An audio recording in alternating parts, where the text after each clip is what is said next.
We know there's a Big Bang, and that's true. We do know there was a thing called the Big Bang. What do we mean by that, though?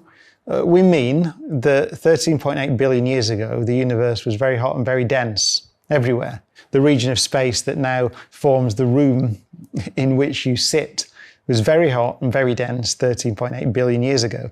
We know that all the galaxies are receding from each other at the moment, and just put very simply, if we make the measurements of how they're receding and run time backwards, then you find that they're all on top of each other 13.8 billion years ago.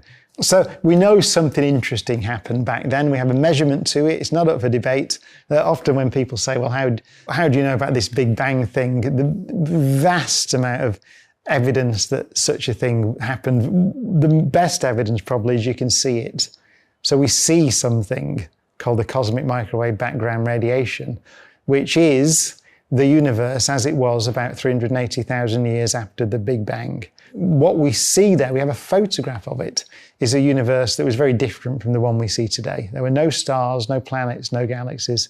It's just a hot, glowing mass of gas, primarily hydrogen and helium, and we have a photograph of that. So we know something interesting happened. But do we know that that was the origin of the universe? No, we don't. We have theories, strong physical pictures of the universe before the Big Bang, in a very precise sense, before the universe was hot and dense. Theories called inflation, which say that space was still there and it was expanding very fast. And then that fast expansion drew to a close, and all the energy driving that expansion got dumped into space, made particles, and that's what we call the Big Bang, the so-called hot Big Bang, as we term it today. What happened to start inflation off? The answer is we don't know. When did inflation start? We don't know. We have a minimum time that it needed to go on for, but we don't know what or even if that phase of the universe constitutes a beginning.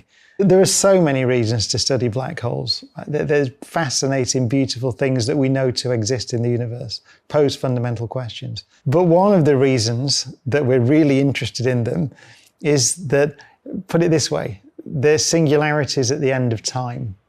Right? The Einstein description says that inside a black hole there's a singularity, and locally, at least in that region of the universe, that constitutes the end of time. There's a singularity, maybe, at the beginning of time, the other end of time, if you like, that we're also interested in. Might be you might call it the Big Bang singularity, the origin of the universe. And it seems to me to understand that singularity at the beginning of time, the Big Bang singularity, then we need to understand the singularities at the end of time. And the great benefit is we can see those. So we can watch them bump into each other. We can see them at the centers of galaxies. We can make observations of them, and we can do calculations. Understanding black holes, I think, will be the key to a deeper theory of our universe. So in that sense, I think it is fair to say that black holes are the keys to understanding the universe. Chapter 2, Alien Life and the Fermi Paradox.